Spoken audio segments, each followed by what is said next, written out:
The following content is provided under a Creative Commons license. Your support will help MIT OpenCourseware continue to offer high-quality educational resources for free. To make a donation or to view additional materials from hundreds of MIT courses, visit MIT OpenCourseware at ocw.mit.edu.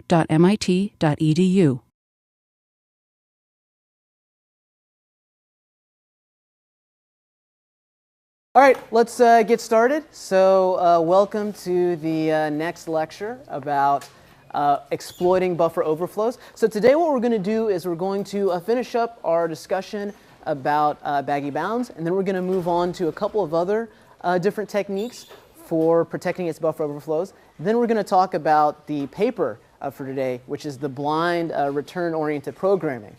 So if you were like me when you first read that paper, you kind of felt like you were watching like a Christopher Nolan movie at the beginning. It was kind of like mind-blowing, right? So what we're going to do is we're going to actually step through how some of these gadgets work, right? And so hopefully by the end you'll be able to understand all of this sort of high-tech chicanery that they're doing in the paper. So first of all, like I said, let's just close up with the baggy bounds discussion. So let's go through a very simple example here. So let's say that we're going to define a pointer called P, and let's say that we're going to give it allocation size of 44. And let's also assume that the slot size equals 16 bytes, okay? So what's going to happen when we do this malloc up here? So as you know, the baggy bound system is going to pad that allocation out to the next power of 2. Right? So even though we've only allocated 44 bytes here, we're actually going to allocate 64 bytes for this pointer up here. And so also note too that since the slot size is 16, how many bounds tables entries are we going to create? Well, we're going to create the allocation size, right, which in this case is 64, divided by the slot size, which is 16. So in this case, we'll create 4 different bounds table entries for this thing right here, and each one of those entries is going to be set to the log of the allocation size, which in this case is going to be 6, right, because the allocation size is 64. Okay, so far so good. Then we're going to define another pointer called Q, and we're going to set it equal to P plus 60. So what happens when we do this? Well, note that strictly speaking, this access is out of bounds, right? Because this was only allocated 44 bytes of memory. But of course, the way that baggy bounds works is that it will actually allow accesses that are out of bounds if they stay within that baggy bounds. So even though, strictly speaking, the programmer probably shouldn't have done this, this is actually going to be okay, right? We're not going to raise any flags or anything like that. Now, let's say that the next thing we do is we define another pointer, which is going to be set equal to Q plus 16, right? Now this is actually going to cause an error, right? Because now Q is at an offset of 60 plus 16, which equals 76. So this is actually 12 bytes away from the end of that baggy bounds, okay? And that's actually greater than half a slot away. Right, so if you remember, the baggy bound system will actually throw a hard synchronous error if you get beyond half a slot from the edge of that baggy bounds. So this will actually cause the program to fail. Right, this will actually make it stop. Now, let's imagine that we didn't have this line of code in the program. Okay, so we had these two, but we don't have this one. So what if we, instead of doing this line, did something that looks like this? We declare another pointer, let's call it S, and we set it equal to Q plus 8. Now, in this case, the pointer is going to be at 60 plus 8, which equals 68 bytes away from P. Right? So this is only 4 bytes beyond that baggy bound. So this will not actually cause an error, even though it is strictly speaking out of bounds. But what we will do here, though, is set that higher order bit on the pointer, right? So that if anyone subsequently tries to dereference this thing, it's going to cause a hard fault at that point. Right? And then let's say the final thing that we do is we declare another pointer, T, which is going to equal S minus 32. So what happens here is that essentially we've brought this pointer t, it is now back in bounds, right? So what that means is that even though this guy was out of bounds, now we've sort of gone back into the original allocated region that we originally created up here. So as a result, t will not have that higher order bit set. And so you can dereference t and everything will be fine. Right? So does this all make sense? Should be fairly straightforward. The difference between R and S, how does he know that R is, well, how does the program know that R is more than half the outside delay? So note that, like up here, when we create R, we can basically interpose. We have that instrumented code that's going to be looking at all of these pointer operations, right? And so basically what we can tell is that we know where P is going to be. We know where Q is going to be, right? And we know that Q is within those baggy bounds, right? And so when we do this operation here, the instrumentation that baggy bounds adds will be able to say, aha, well, I know where that source pointer was coming from.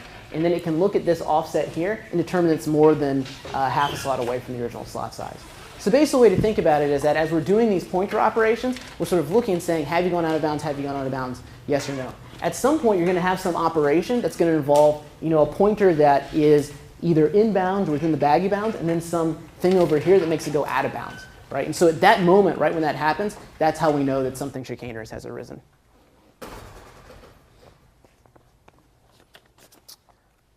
All right, so hopefully that should all make sense. And so just to very briefly review the homework question. So hopefully if you understand this, the homework question should be pretty easy to understand. So we had a character pointer. We malloc 256 bytes to it. And then we declare character pointer q that's going to be equal to that pointer plus 256. And then we essentially try to dereference this pointer.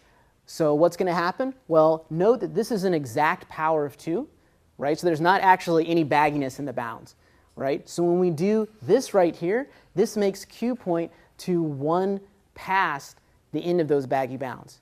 So just like in this example up here, this line is actually fine, but it will cause the high bit to be set in q, right? So then when we come down here and dereference it, then everything blows up and it's time to call in your insurance agent. So pretty straightforward. Okay, so that's basically 2 examples which give you a flavor for how baggy bounds works. As I mentioned in the last lecture, you don't actually have to instrument every pointer operation if you can use static code analysis to figure out that a particular set of pointer operations is safe. I'll defer a fuller discussion of some of the stack analysis to later lectures, but suffice it to say that you don't always have to have all of this, sort of bitwise arithmetic that you have in some of the cases that we've examined before. And so another question that came up a lot in Piazza was, how does baggy bounds ensure compatibility with these pre-existing non-instrumented libraries, right? And so the basic idea behind how baggy bounds does that is that when baggy bounds initializes the bounds table, it's going to set all of the entries to be that value of 31. So remember that the bounds table, each entry represents sort of 2 to the power of that entry, the size of that particular pointer. Right? And so by initializing all those bounds to 31, what this allows us to do is automatically assume that each pointer from uninstrumented code is going to have the largest bound possible, 2 raised to the 31. Okay? So let me just give you a very simple example here that will hopefully make this a little bit clearer. So let's say that this over here is the memory space that we use for the heap. And in this simple example, let's suppose that we basically split this memory space up into 2 components. This is the heap that is alloced by the uninstrumented code. And then let's suppose that down here we have the heap that is allocated by the instrumented code. And so what's baggy bounds going to do? So remember, baggy bounds has this notion of a slot size, right? So basically, if the slot size is 16, we only have an entry for every sort of slot of size 16 over here, right? And so basically, the bounds table in this case, you can think of as being set up into two places. So initially, all of the bounds table, all the entries are initialized to 31, right? But then eventually, as the instrumented code runs, it's actually going to use the baggy bounds algorithm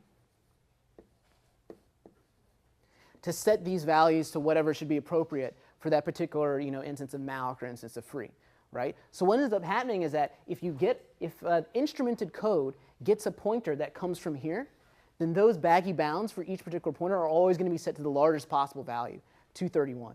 2 to the 31, right? Which means that it's going to be impossible for baggy bounds instrumented code to think that you've done an out-of-bound operation with that pointer that's coming from this uninstrumented library. So does that make sense? Right? So the idea is that in the instrumented code, we're always going to be doing these comparisons with the pointers.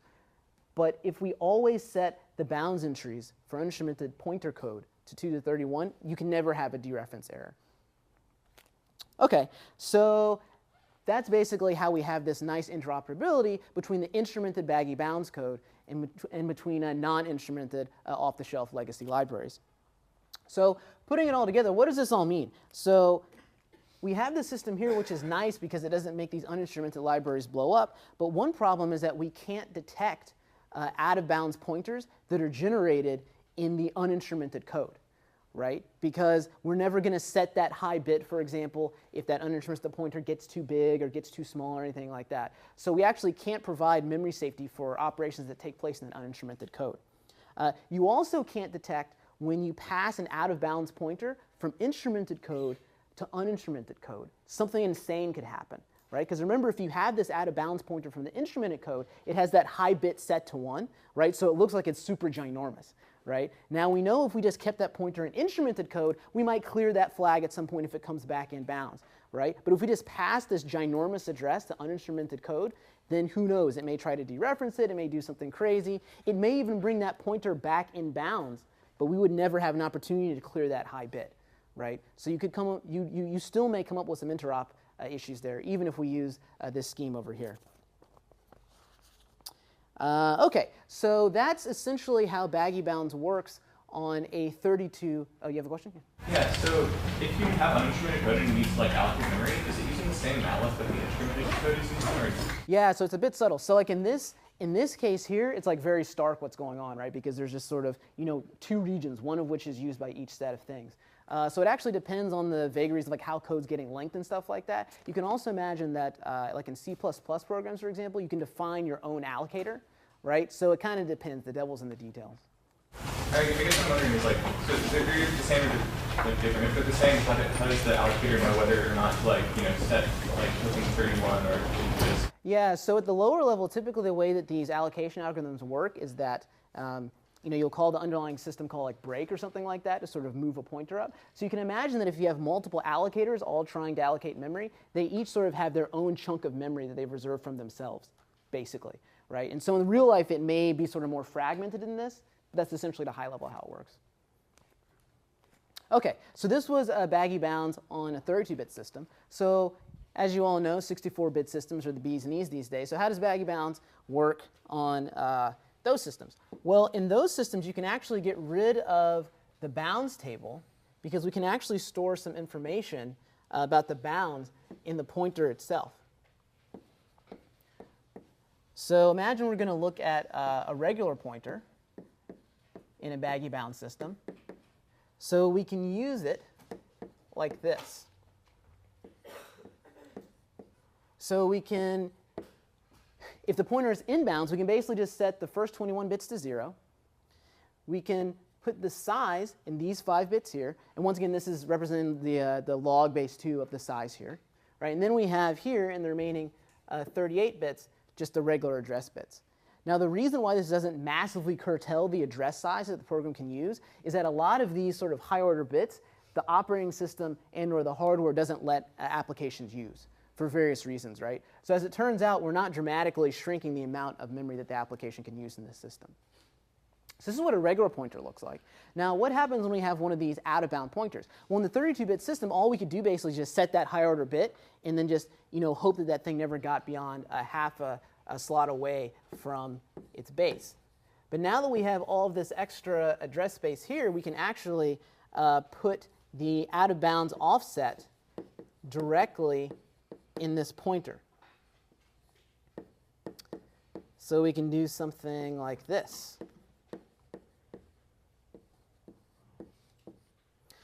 So we can have 13 bits here for the offset, right? The out-of-bound offset. How far away is this out-of-bounds pointer from the place where it should be? And then once again, we can put the actual size of the referent object here. This will be 0 once again, and then this will be the real address space here. And so this may be reminiscent to you of some type of like fat pointer representation. But there's a couple of advantages here now that we're living in this 64-bit world. So first of all, you'll note that these tagged pointers, these are the regular size of a regular pointer. Right? Pointers are still just 64 bits wide in both of these setups. Right? And so that's nice because that means, for example, that reads and writes to that pointer are atomic. Unlike in the traditional fat pointer world where we actually have to use multiple words to represent that fat pointer. So that's nice. And also note that we can trivially pass these things to uninstrumented code because they look and are the same size just as regular pointers. Right? We can put these things in structs, for example, and the size of those structs won't change. So this is very nice if we can live in the sort of 64-bit world. So does that all make sense? So why are there 8 0 bits on the out-of-bounds pointer there, where like the 5 size bits previously were? So you're talking about down here? Is there a reason that we can't just put like 5 or like 6 0 bits there and have more bits for the offset? Like why is the number 8? So I think, so in some cases, there are certain alignment issues that we have to work with, but the alignment issues mainly just deal with sort of the bits that are higher up here. I don't think in principle there's any reason why you couldn't move some of these things around. But like I said, there may be some hardware issues that I'm not thinking of right now that mean that like, some of these bits have to be 0, otherwise like the hardware is going to, cause problems or something like this. Any other questions?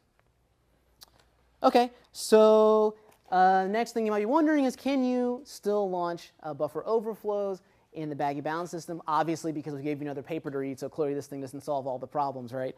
So one problem that you might run into is that if you have uninstrumented code, once again, we can't detect any problems in uninstrumented code. You could also encounter memory vulnerabilities that come about from the dynamic memory allocation system. So if you remember last lecture, we looked at this weird sort of free malloc sort of weird pointer thing that took place. Baggy bounds won't necessarily prevent you from some of that stuff. We also discussed last lecture where the fact that code pointers do not have bounds associated with them, right? So imagine that you had a struct, it has a buffer at the bottom, it has a function pointer up top. If you have a buffer overflow into that function pointer, right? Let's say that buffer overflow is still within the baggy bounds. Okay, so you've overwritten that function pointer. When we try to execute that function pointer, it could be pointing to some controller, attacker-controlled piece of memory. Okay, and bounds won't help with that because there's no bounds associated with those function pointers. And so, in general, what are the costs of baggy bounds? So there are essentially 4. So the first cost is space, right? So if you're using a fat pointer, obviously you've got to make pointers bigger. But if you're using the baggy bounds system that we just discussed, you've got to store the bounds table, right? And so the bounds table has that slot size, which allows you to control how big that bounds table is, but still, you may end up using a non-trivial amount of memory for that. You've also got the CPU overhead of doing all of the pointer instrumentation, right? So for every, or close to every pointer thing that you do, you've got to check these bounds using sort of those shift operations and things like that. So that's going to slow your program down.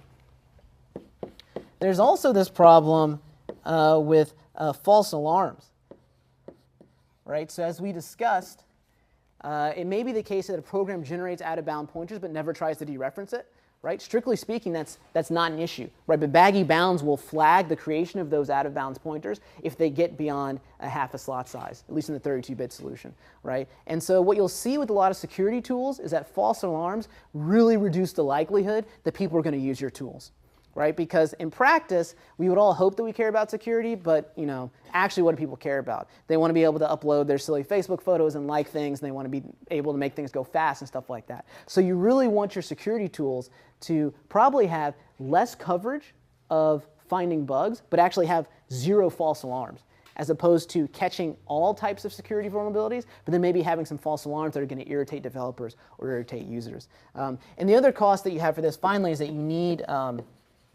compiler support, right, which can actually end up being non-trivial because you have to go in there, you have to add all the instrumentation for all the pointer checks and so on and so forth. So those are basically the cost of these bounds checking approaches. So that concludes the discussion of baggy bounds. And so now we can actually think about 2 other mitigation strategies for buffer overflows. They're actually much simpler to explain and understand. So one of these approaches is called a non-executable memory.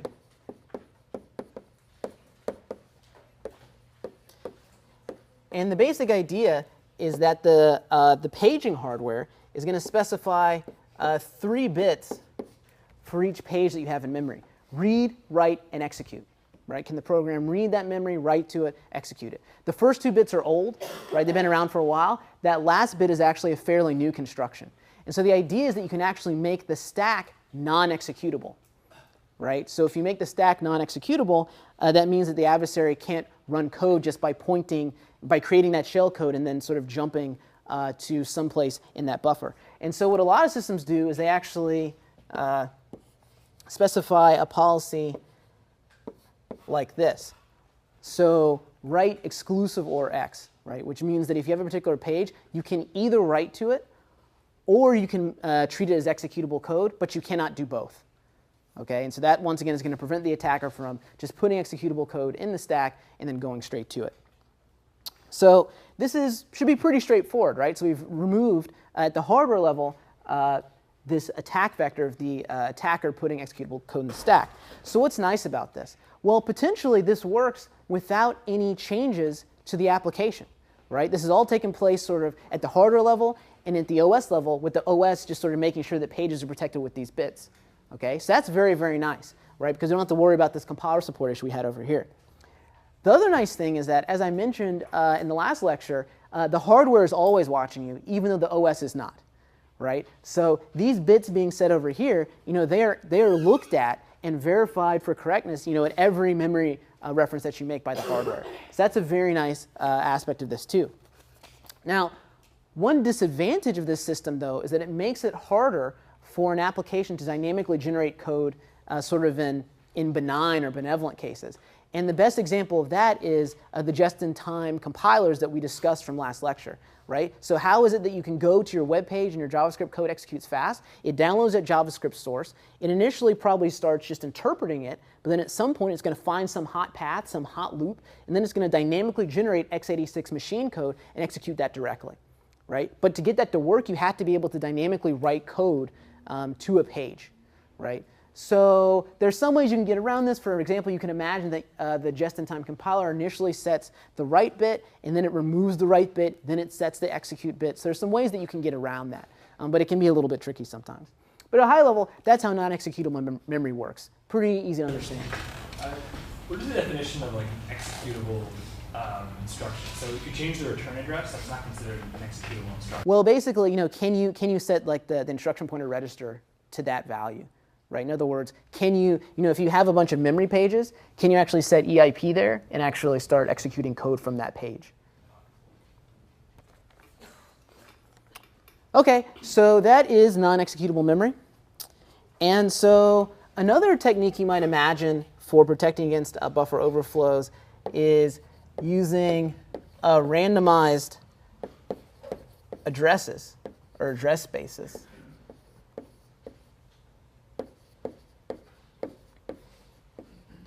And so the observation here is that a lot of the attacks that we've discussed so far use hard-coded addresses. Right? And so if you think about a lot of the attacks that you've been working on in your lab, how does that work? You open up the program in GDB, you find out the location of some things, then you create some shell code that actually has some hard-coded addresses in there. Right? So the idea behind the randomized address spaces is simple. Basically, you want to make it difficult for the attacker to guess addresses. So there's a couple different ways you could think about doing this, right? So one idea is that you could imagine having stack randomization, right? So imagine that from here to here, this is the entire virtual memory space of the program, right? As we've described this stuff to you so far, basically the stack always starts at this particular place up here, always grows down, right? And then the program code's down here, and then the heap always goes up here. And all of these segments, the stack, the heap, and the program code, they all start at a well-known location. Right? So imagine, for example, like if my lecture notes here are the stack, you can imagine instead of the stack always starting here at this known location, maybe you start it here, right? Maybe you start it here, or somewhere else like that, right? Similarly, you can imagine that maybe the program code, which used to always start down here, maybe we start it up here, or down here, or something like that, right? And so the idea now is that if you, the attacker, control one of these binaries, you can look in GDB and figure out where all these offsets are, but they're not actually going to help you figure out where those offsets are in the real code that's running on the server, right? So that's the basic idea behind these randomized address spaces there. And so this takes advantage of the fact that a lot of the code that you generate doesn't have to be loaded into a specific place in memory, right? So unless you're writing like a device driver or something like that that maybe is interacting with some hardware that requires this particular address to be belonging to this particular buffer so it can copy information in. If you're not doing stuff like that, then typically your code is going to be relocatable. So this approach will work very nicely with that kind of stuff. Once again, the question is, can you exploit this? Obviously, the answer is still yes. Right? There's a couple different ways you can do it. As we'll discuss later today in the Bropp paper, the attacker can actually extract randomness. Right? And so in general, that's how you defeat all these randomized approaches. You make them unrandom by either finding out the random seed that the attacker was doing or by somehow leveraging the fact that the attacker leaks information about the randomized locations of these things. And another thing that's interesting is that for a lot of the attacks we've discussed so far, we've basically been using these sort of hard-coded addresses. But note that the attacker may not necessarily care about jumping to a specific address. Right? There's this attack called a heap attack, which is actually pretty hilarious if you're a bad person, I suppose. So the way that this heap attack works is that the attacker essentially just starts dynamically allocating a ton of shell code and just stuffs it randomly in memory. Right? This is particularly effective if you're using like a dynamically high-level language like JavaScript, let's say. So the attacker can just sit in a tight loop and just generate a bunch of shellcode strings, right? And you just fill the heap with all these shellcode strings, right? Now the attacker maybe cannot figure out where the exact location is of each of those shellcode strings, but if you've allocated, tens of megabytes of shellcode strings, and then you just do a random jump, right? If you can somehow control one of these ret pointers, then hey, maybe you'll land in shellcode, right? And one trick you can actually use is this thing called no-op sleds, which is also pretty hilarious. So imagine that if you have a shellcode string, then it may not work out if you jump to a random place in that shellcode string because it may not set the attack up correctly. But maybe this stuff that you're spewing to the heap is basically just a ton of no-ops, and then at the very, very end you have the shellcode, right? This is actually quite clever, right? Because this means that now you can actually goof up the exact place where you jump. If you jump in the middle of one of these no-op things, just go boom, boom, boom, boom, boom, boom, boom, boom, boom, then you hit the shellcode, right? So it's like these are the people that you probably see on the T. They're inventing these types of things, right? So this is a problem. So that's another way you can get around some of this randomization stuff, just by making your code sort of randomization resilient, if that makes sense. Okay, so that's basically a discussion of some of the types of randomness you can use. There are also some other wacky ideas that people have had too. So imagine that when you want to make a system call, for example, you use the syscall libc function, and you basically pass in a unique number that represents the system call that you want to make, right? So maybe fork is 7, and then maybe sleep is 8, something like that, right? So what that means is that if the attacker can somehow figure out the address of that syscall instruction and jump to it somehow, he or she can actually just supply the system call number that they want to invoke directly. Right? So you can imagine that each time the program runs, you actually create a dynamic assignment of syscall numbers to actual syscalls, right, to make it harder for the attacker to guess stuff. There's even some very avant-garde proposals to change the hardware such that the hardware actually contains an XOR key that is used to dynamically XOR instructions. Right? So imagine every time you compiled a program, all the instruction code is actually XORed with some key. Right? That key is put into that hardware register when you initially load the program, and then whenever you execute an instruction, the hardware automatically XORs it before you continue executing that instruction. Right? And so what's nice about that is that now, even if the attacker can generate this shellcode, the attacker doesn't know that key. Right? So it's very difficult for the attacker to figure out what exactly to put in there. But if he can read the code and he knows some instructions, he can sort back the instruction and give the key. Oh yeah, this is always a canonical problem, right? So it's like, but if someone does this, so that's exactly right. So this is somewhat similar to what happens in the BROP attack, where ostensibly we've sort of randomized where locations are, but the attacker can do probes, right, and kind of figure out what's going on. So you can imagine too that, for example, if the attacker knows some subsequence of code that he expects to be in the binary, you can imagine just sort of trying to XOR the binary with that known code, trying to extract the key. I mean, there's a lot of evil in the world, so you're exactly correct about that. Okay, so that's essentially a discussion of all the randomization attacks I want to discuss today. So one thing to talk about before we get to some of the return-oriented programming stuff is you might wonder which ones of these defenses are actually used in practice. Right? And so as it turns out, both GCC and Visual Studio, they both enable stack canaries by default. Right? So that's very popular. That's very well known in the community. If you look at Linux and Windows, they can also do things like non-executable memory. They can also do things like randomize the address space. So that's also very popular. The baggy bound stuff, however, is not as popular. And that's because of some of these costs that we talked about over here, in terms of memory overhead, CPU, the false alarms, and so on and so forth. So that's basically a survey of sort of the state of the art in trying to prevent these buffer overflows. So now we're going to talk about this return-oriented programming stuff. So what I've described to you so far today in terms of the address space randomization and the data execution prevention, that's the read, write, and execute bits that I just described. Those things are actually very, very powerful, right? Because the randomization prevents the attacker from actually understanding where hard-coded addresses are. And the data execution prevention says even if you can put shellcode into the stack, then the attacker can't just jump to it and execute it. Right? So at its face, that seems like, man, we've really made a lot of progress towards stopping these attackers. But of course, there are these hackers out there who spend all their time thinking about how to ruin our lives. So what's the insight behind return-oriented programming? The insight is that what if instead of the attacker being able to generate just sort of new code at attack time, what if the attacker could string together pre-existing pieces of code and then sort of string them together in deviant ways? Right? And we know that the program contains a ton of code already, right? So hopefully, or unhopefully, depending on which side of this you're on, if you can find enough interesting code snippets, you can string them together to basically form like this Turing-complete language where the attacker can essentially do whatever the attacker wants to do. So that's the insight behind return-oriented programming. So to understand how this works, let's look at a very simple example that will initially start off very familiar, right? But then it's very quickly going to descend into madness. So let's say that we had the following program. So we have some function, and conveniently for the attacker, it has this nice function here called run shell. So this is just going to call system. It's going to execute bin/bash. And then be done. And then we've got the canonical buffer overflow function down here.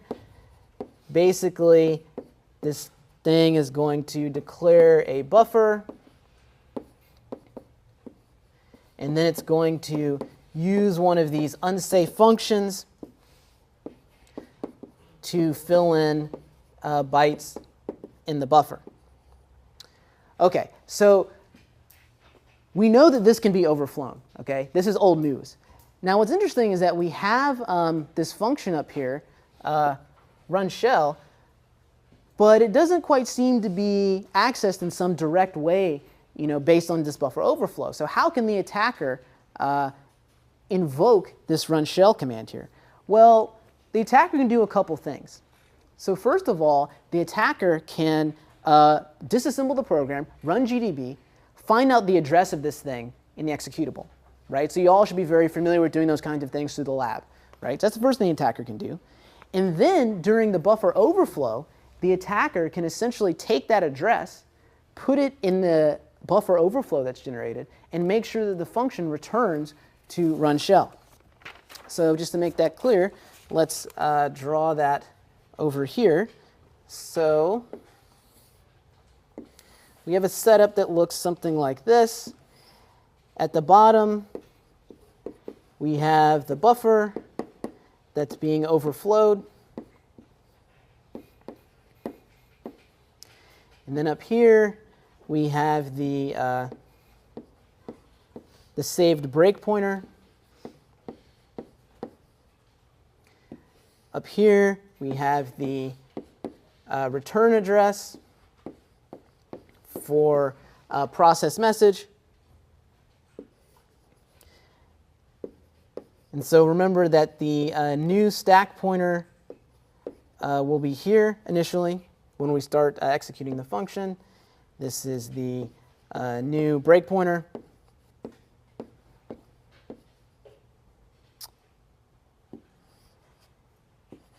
This is what the stack pointer used to be. And then we've got like some break pointer up here for the previous frame. OK, so this should look pretty familiar. So basically, in the attack, like I said, we've used GDB to figure out what the address is of run shell. So in the buffer overflow, we can essentially just put the address of run shell right here. Right? So this is actually a pretty straightforward extension of what you already know how to do. Right? So basically, it's saying if we conveniently have a command that runs a shell, if we can disassemble the binary, figure out where that address is, we can just put that in this overflow array that we have here. So that should be pretty straightforward. Does that make sense? OK, so this was a very sort of childish example because the programmer, for some crazy reason, has put this sort of low-hanging fruit here. So as an attacker, this is like Christmas coming early, right? Now, it may not be the case that you have something as delightful as this. So what you could have instead is something like this. So let's say that instead of this thing being called run shell, we call it run boring.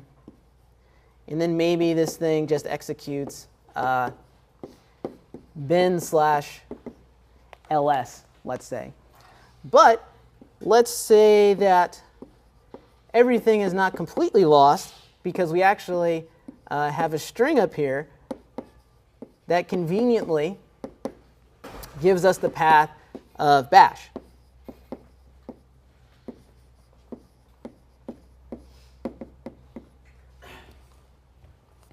So what's interesting about this is that we can disassemble the program, find the location of run boring, but as an attacker, who wants to run ls, right? That's no fun. But we do actually have a string in memory that points to the path of the shell. And actually, we also know something interesting too, which is that even though the program isn't calling system with the argument that we want, it is calling system somehow. So we know that system must be getting linked into this program somehow, right? So we can actually leverage those two things to actually call system with this argument here, right? So the first thing that we do is we can go into GDB and we can actually figure out where this thing is located in the process binary image, right? So you just go to GDB, you just type in basically print system, and it'll give you some information about the offset of that, okay? So that's pretty straightforward. You can also do the same thing with bash path, right? You can just use GDB to figure out where this thing lives. Statically declared string, right? So you should be able to find out where that lives.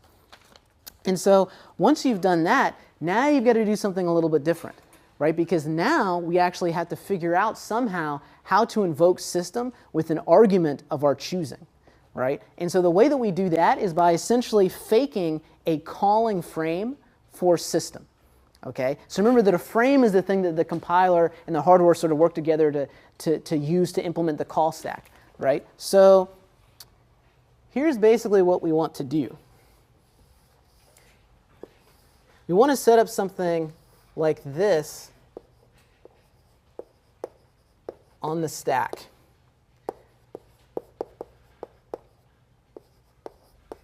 Right, so basically we're going to fake what system would expect to be on the stack, like right before it actually executes its code. So up here we have the argument to system. This is the string that we actually want to execute, and then down here this is where system should return to when it's done. Right? So this is what system expects the stack to look like right before it starts execution. Right? It's going to say, this is where I should go when I'm finished. This is the thing I should consume as my argument. Right? In the past, we've been assuming that there were no arguments being passed to functions, but now this is a little bit different. Right? So basically, we just have to ensure that this thing is in that overflow code that we create. Right? We just have to make sure that this fake calling frame is in that array. So basically, the way this will work is we will do the following. So once again, remembering the overflow goes up here. So first, we're going to put the address of system here.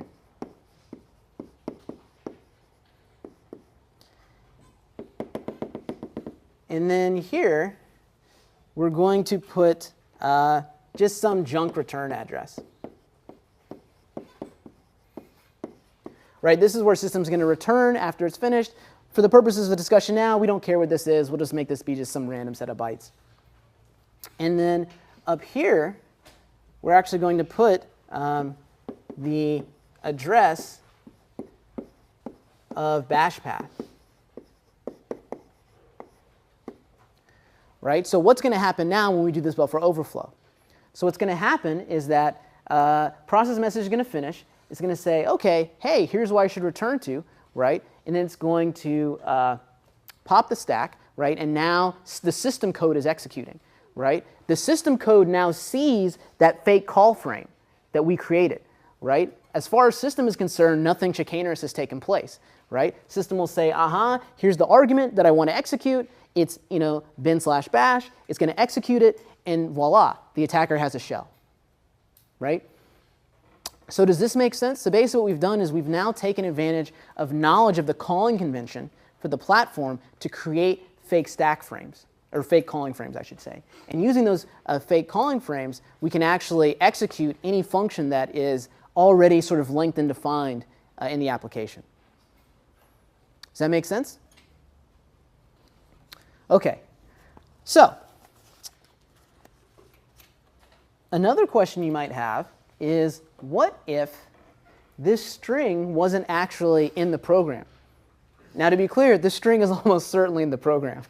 So that's one funny thing about security. They're just all kinds of fun strings that are laying around. You can just go to town all day long. But let's suppose we live in Bizarro world, and like this string is not in the program. So does anyone have any ideas about what we could do to sort of get that string to be in the program? You can put the string on the stack. Yes, exactly. Don't trust that man. That's what you can do, exactly. So what you can do is actually, for here, have the address of bash path actually, point here, right? And then you'd put, up here you'd put, /bin/pat/,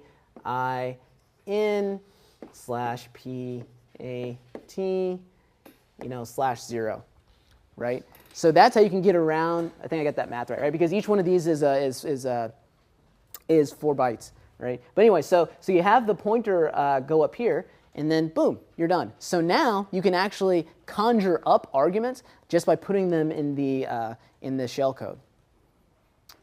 Right? Pretty horrifying. So this is all sort of building up towards the full BROP attack. Right? But before you can understand the full BROP attack, you've got to understand how you can sort of chain together these pre-existing things in the code. All right. So one thing to note is that when I was setting up this return address here, I just said, just put some junk here, it doesn't really matter, right? We just want to get a show. But if you're the attacker, you could actually set this return address to something that's actually useful, right? And if you did that, then you could actually string together several function invocations in a row, right? And that's actually very, very powerful, right? Because in particular, if we literally just set this, this return address to junk, I mean, it may be that when we ret from it, like the program crashes or something like that, maybe we don't want that, right? So we can actually start chaining some of these things to do interesting stuff. So let's say that our goal is that we want to call system an arbitrary number of times. Okay, we don't just want to do it one time, we want to do an arbitrary number of times. So how can we do that? Well, we're going to use two pieces of information that we already know how to get. Right? We know how to get the address of system. Right? We just look in GDB and find it. We also know how to find the address of that string bin/bash. But now, to actually make this attack work using multiple calls to system, we're going to have to use gadgets. Right? So this is getting us closer to what's taking place in the Bropp paper. So what we need to do now is find the address of these two opcodes.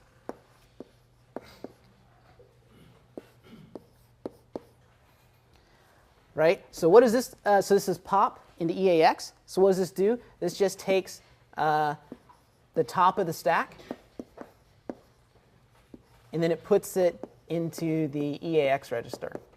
Right? And what is the ret instruction going to do? It just pops the top of the stack and then puts it into EIP, the instruction pointer. Okay? So this is what's known as a gadget, right? This is like a small set of assembly instructions that the attacker can use to sort of build these larger, more grandiose attacks. Okay? So how can we find this gadget, right? There's actually like some off-the-shelf tools that like hackers use to find these things. It's not hard if you have the binary, right? I mean, essentially you just do a grep for these types of things, right? So it's just as easy to find one of these gadgets, right? Assuming that you've got a copy of the binary and we're not worried about randomization yet. It's very easy to find these things, just like it's very easy to find the address of system and stuff like that.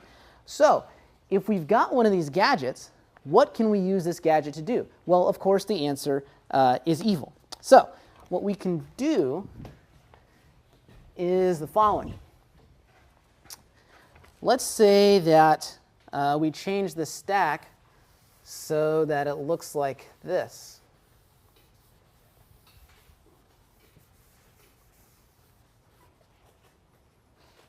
Right, so the exploit goes this way. And so let's say we do this. So the first thing we're going to put here is the address of system. And then the thing we're going to put up here is the address of the pop ret gadget. Then up here, we're going to put the address of bash path. And then we're going to repeat this pattern. So we're going to put the address of system,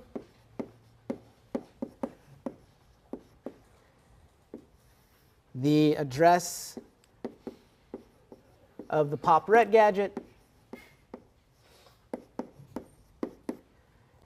and then the address of bash path.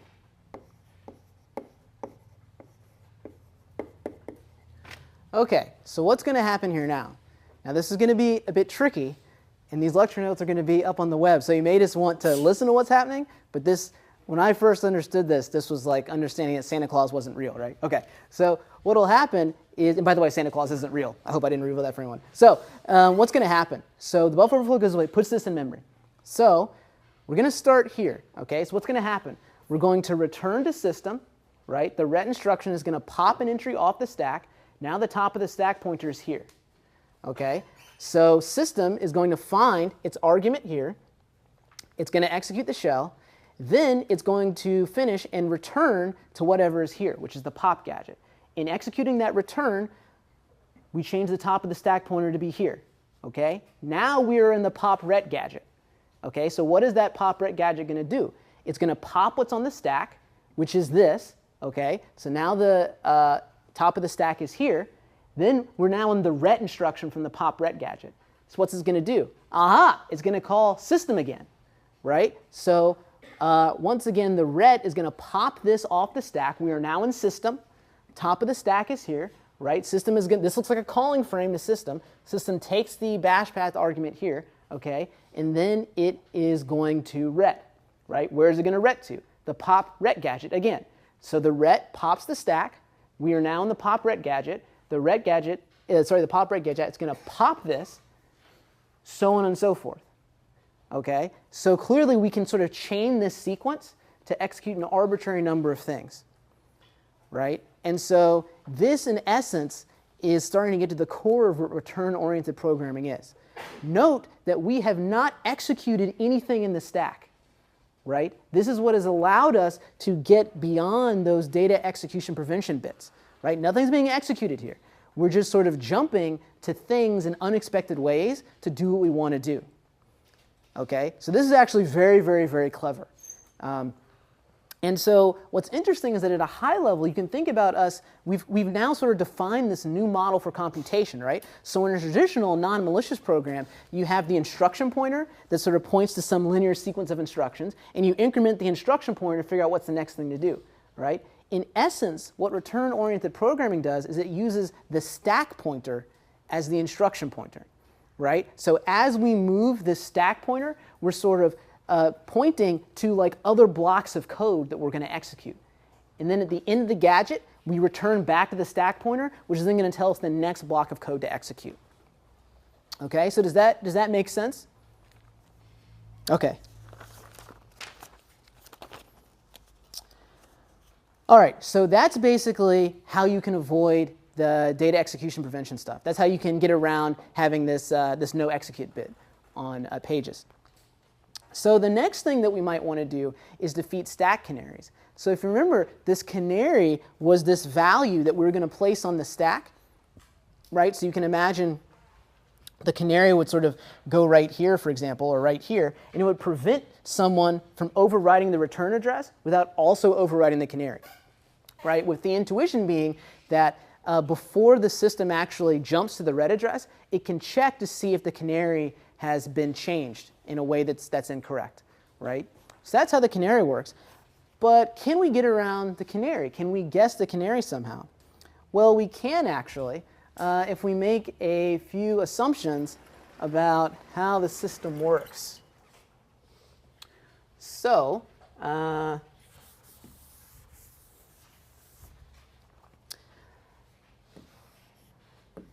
do we defeat those canaries?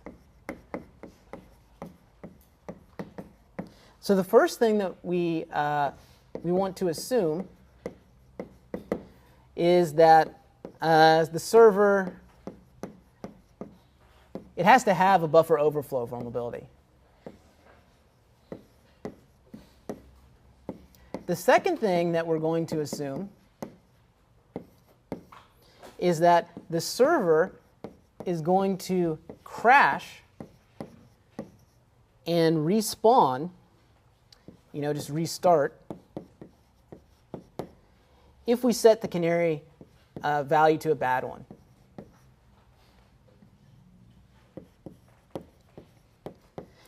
And the third thing that we're going to assume is that after the restart, that the canary and any address space randomization that you're doing is not re-randomized.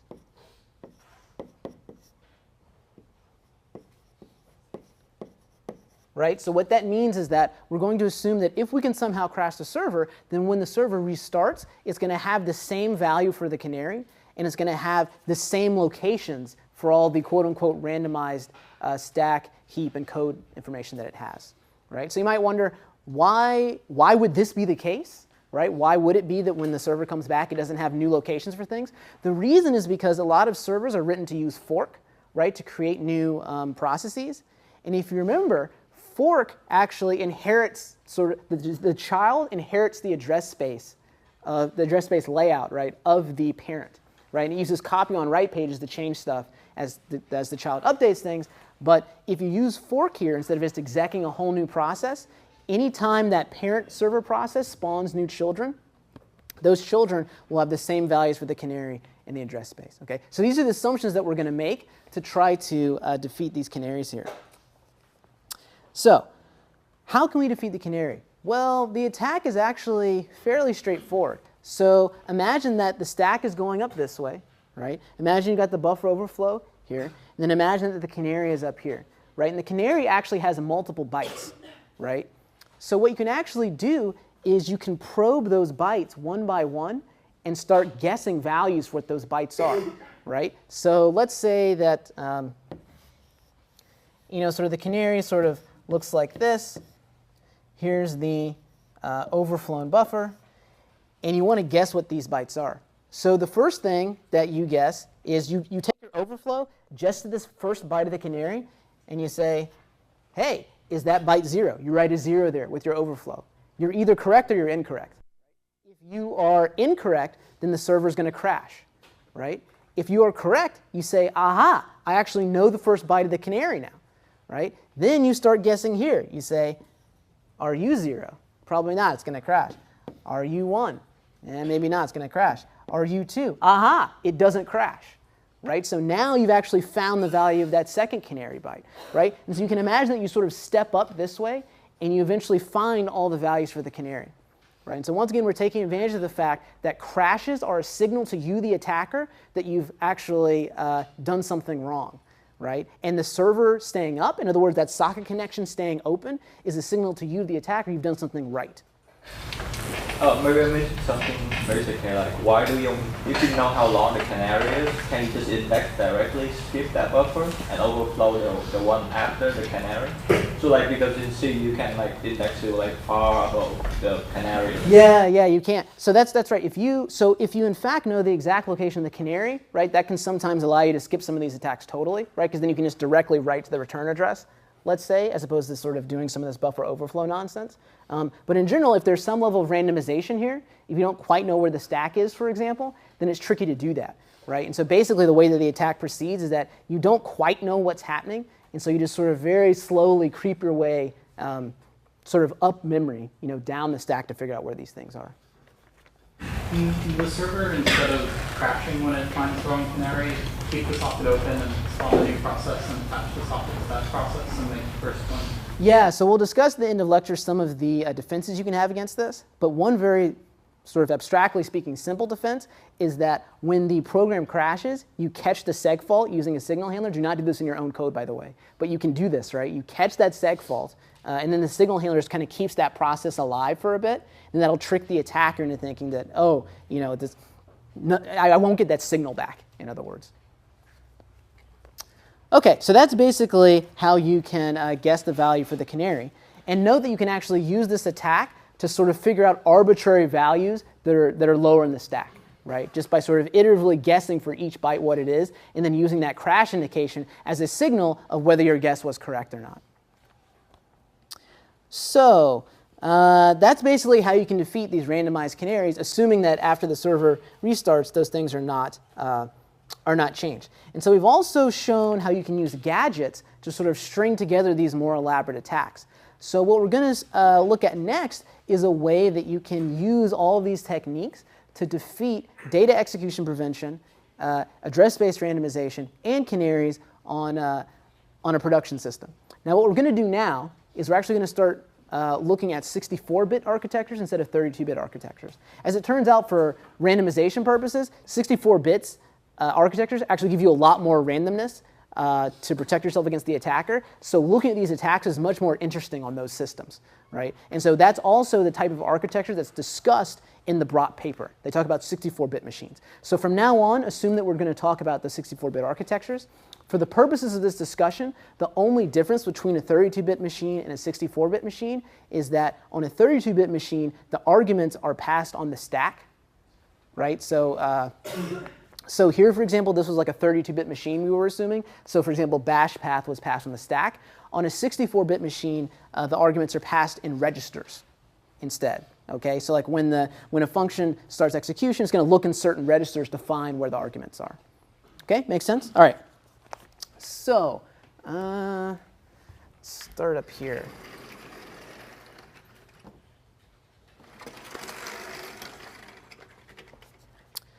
All right, so now we get to the point of today's paper, which is the blind return-oriented programming.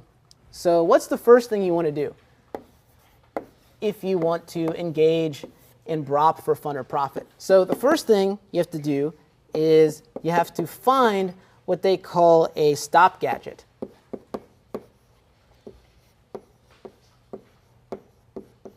Now, a stop gadget, right? And remember that when we say gadget, we essentially mean return addresses, right? A gadget is identified by the return address, by the start address of that sequence of instructions that we want to jump to, right? So what is a stop gadget? So a stop gadget is essentially a return address to some place in the code that if you jump to it, you're going to pause the program, but you're not going to crash it, okay? So that's why it's called a stop gadget. Now, what might that stop gadget be? You might jump to some place in the code that then calls the sleep system call, for example, or does pause or something like that, or maybe somehow the program gets stuck in an infinite loop if you jump to that place. It doesn't really matter why the stop's happening, but you can imagine several scenarios which would cause that stop to take place. So why is this useful? Well, once the attacker has managed to defeat the canaries using that iterative guessing technique I showed you, he can start to overwrite this return address and start probing for these stop gadgets, right? And so note that most of the random addresses you might put there, they'll probably crash the server, right? Once again, that's a message to you, the attacker. That's an indication that what you found is not a stop gadget, right? Because if the server crashes, your socket connection is closed. You as an attacker know, okay, that must not have been a stop gadget. But if you guess something and then that socket still stays open for a while, you're like, aha, I found that stop gadget. Right? So that's the base idea behind step one. You've got to find that stop gadget.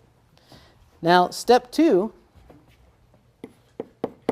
is that you want to find gadgets that pop stack entries.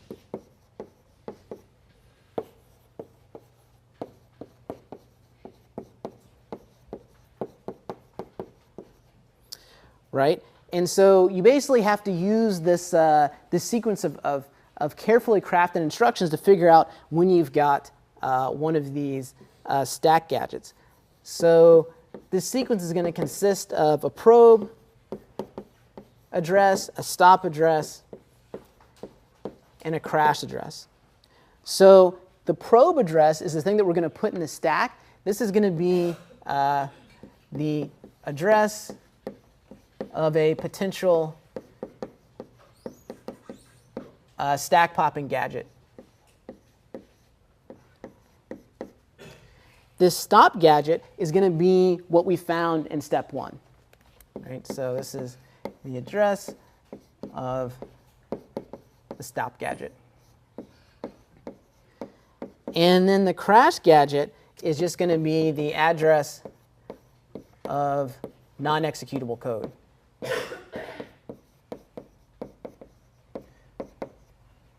Right, and so for example, you could just set this to just the address 0. Right, if you do a ret to this and then try to execute code there, this is going to crash your program. Right, so we can basically use these types of addresses to find out where these stack popping gadgets are. So here's a simple example. So let's write this over here.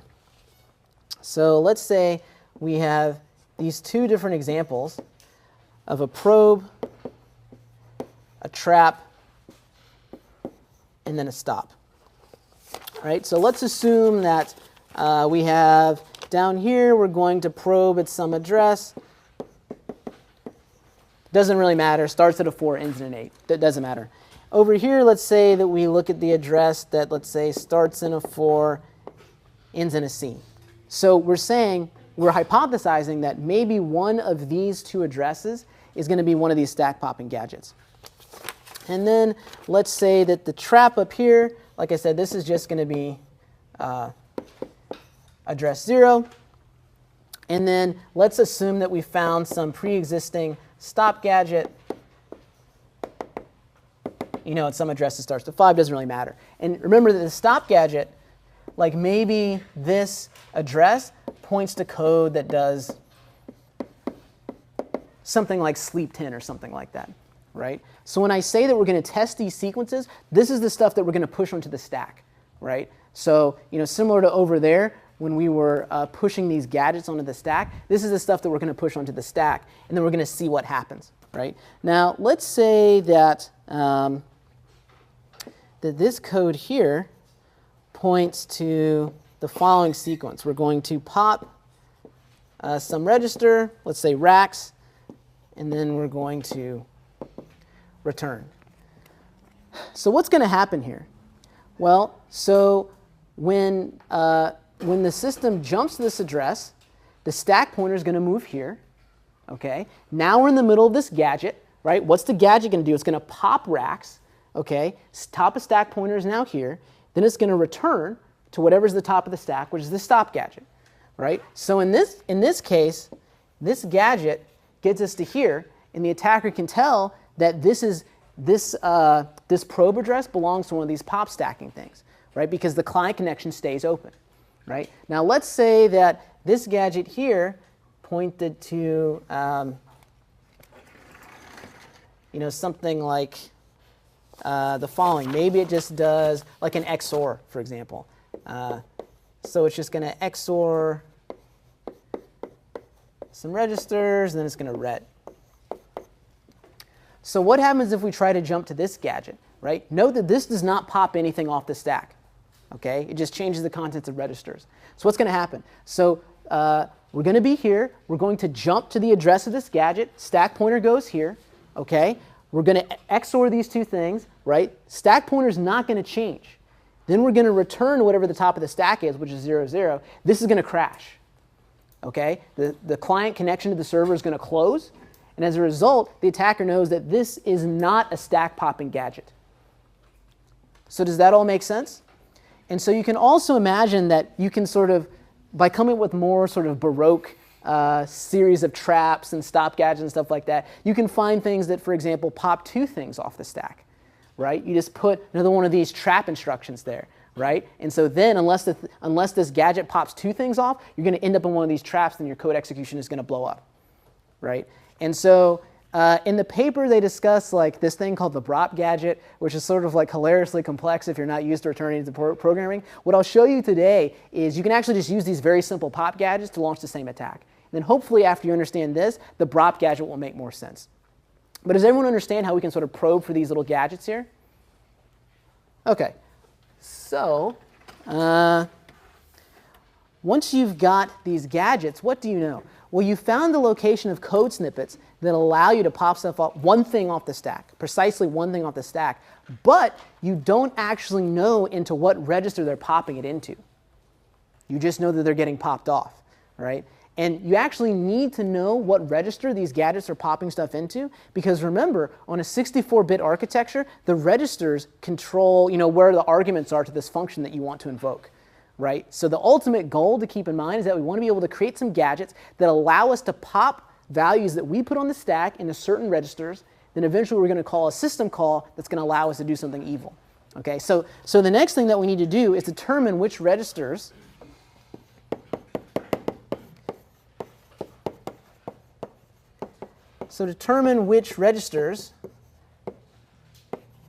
the pop gadgets use.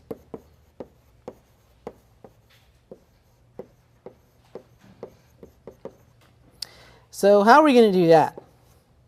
Well, basically, we can take advantage of the pause system call. Okay? So the pause system call, it takes no arguments, right? And that means that it ignores everything in the registers. Okay? And essentially, to find the pause instruction, what we can do is we can chain all of these pop gadgets in such a way that we put all of them on the stack. In between each one of them, we put the syscall number for pause. And then we see if we can actually get the program to hang. So let me give you a concrete example of that. So we'll do something like this. So here for the return address, we'll put the following.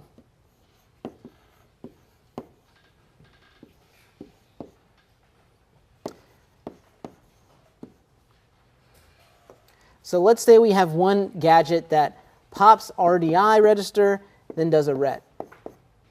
And then up here, we'll put the syscall number for pause. And then let's say that we have another gadget that we found that does a pop into a different register, let's say RSI. And then we'll put the system call number for pause up here again. And we do this for all the gadgets that we found. And then eventually we put the guest address for pause. Or sorry, for syscall, excuse me.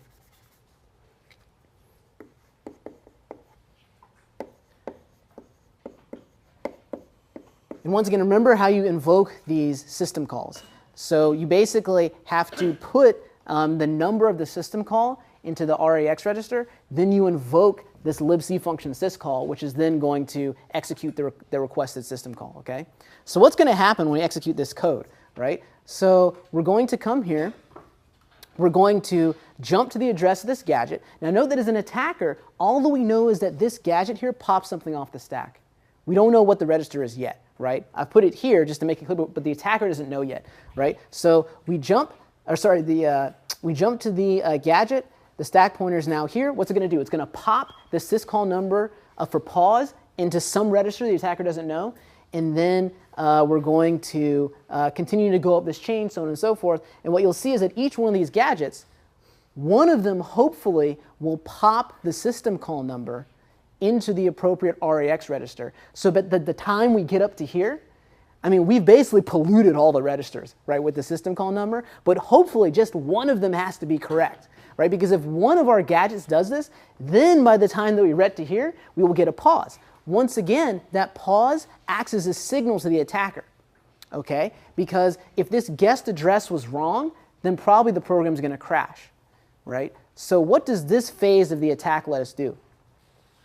Well, we still don't know which gadgets pop into which registers, but we know that one of them is popped into RAX, which is the one we want to control, and for sure we know the address of syscall, right? Because we were able to induce the pause, right? So once we've done that, right, once we know for sure where this thing is, the address for syscall, then we can actually just try the gadgets one by one, right, and see which one of them is actually going to induce the pause. Right? So in other words, cut out all the middleman here. We'll just have a stack that looks like this, and then you just immediately jump to syscall. Did that cause the pause, or did it crash? If it crashed, okay, we know this gadget, it pops to RDI, for example. Okay, get rid of that one. Right? Try the next gadget. Right? Put the guest address, well, it's not guest anymore. Put the real address for syscall up here. Were we able to pause the program? Yes? Aha. So we know that that pop gadget must pop into RAX. So does that make sense? So the way to guess the address for system call is just blind attack. Yeah, so in the paper they go into some optimizations about how you can look in the PLT and all that kind of stuff. Like I said, I think it's easier to ignore that for a second and just look at sort of the simpler thing first. But yeah, in the simple attack that I'm describing, yeah, you just put some address up here and you just see if you pause. So does that all make sense? Okay, so at the end of this, we actually know the location of syscall. We know the location of the instruction that does the pop into RAX. Now you can imagine that we also need gadgets that pop into some other registers too, right? And suffice it to say, you can do similar tests, right? So instead of like pushing the system call number for pause, push it for some other command that now takes in arguments in RAX and RDI, for example. Right? Do the same type of test, right? So basically you can leverage the fact that for any particular set of registers that you want to be able to control, there's some system call that will give you a signal as an attacker that will allow you to figure out whether you've successfully invoked it or not, right? So at the end of this phase, you basically have the address of syscall and the address of a bunch of gadgets which allow you to pop into arbitrary registers.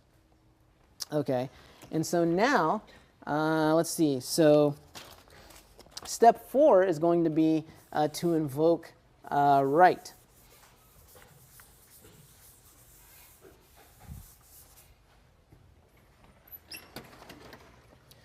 Right? Step 4 is invoke the write system call. So to invoke write, we need to have the following gadgets. We need to be able to pop RDI. We need to be able to pop RSI. We need to be able to pop RDX.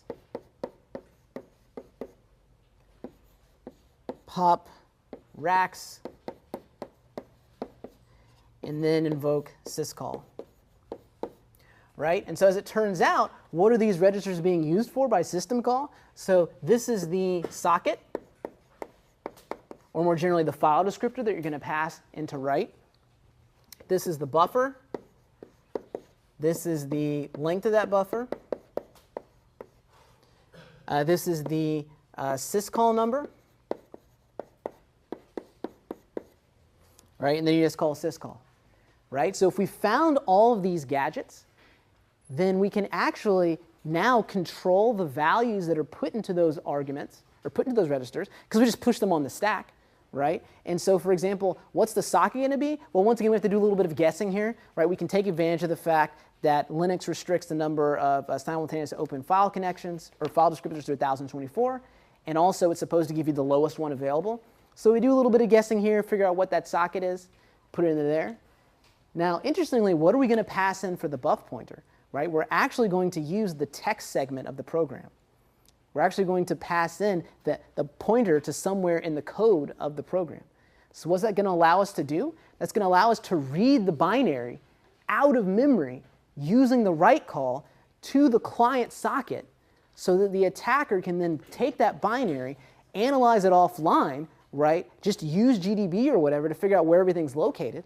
The attacker knows that now, every time the server crashes, it's going to have the same randomized set of things in it. So now, once the attacker can find out addresses and offsets for stuff, now the attacker can directly attack those gadgets, right? Directly attack other vulnerabilities, figure out how to open up a shell, so on and so forth. So in other words, at the point that you've exfiltrated the binary to the attacker, you've basically lost, right? So this is essentially how the BROP attack works. Like I said in the paper, there's a bunch of optimizations, but really you need to understand this stuff, the basic stuff, before those optimizations will start to make sense.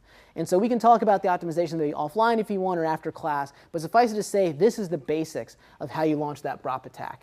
You've got to find the stop gadget, find those gadgets that pop stack entries, figure out which of those registers those gadgets pop into, and find out how to figure out where syscall is, and then invoke write by accumulating all that knowledge. So very quickly, how do you defend against BROP? Well, the most obvious thing is you got to re-randomize, right? So the fact that crash servers do not respawn re-randomized versions of themselves, that allows the crash to sort of act as a signal that lets the attacker sort of test various hypotheses about how the program's working. So one simple defense is to make sure that you do exec when you spawn a new process instead of fork. Right? Because when you exec the process, you create a totally new randomized layout space, at least on Linux. Right? So on Linux, when you compile with this PIE, the position independent executable flag, you only get that randomized address space that's new if you use exec. So another defense you can use is just to use Windows, because Windows basically does not have a fork equivalent. Right? So hooray for us. So that means that on Windows, whenever you spawn that new server, it's always going to have a new sort of randomized address space.